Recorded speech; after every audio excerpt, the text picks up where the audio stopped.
আসসালামু আলাইকুম। আমার বাড়ি কাম করতে আসছে, দেখেন।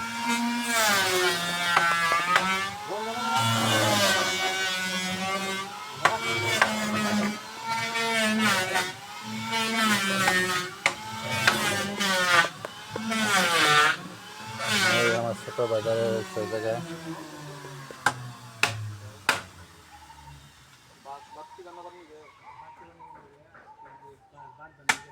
আছে আছে বাঁশ কাটতে ওই জন্য দূরে কাটলে হইব।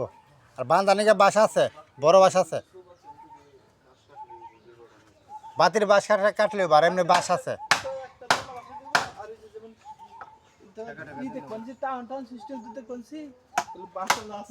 বাঁশ আছে আপনার যথেষ্ট বাঁশ আছে। আপনি বাড়া বানবেন না, দূর বানবেন না, বাঁশ আছে। আর এমনি বাতির লেগে খালি ওই বাঁশ দূরে কাটলে হইব। হ্যাঁ, বাতির লেগে খালি দূরে বাঁশ কাটলে হইব।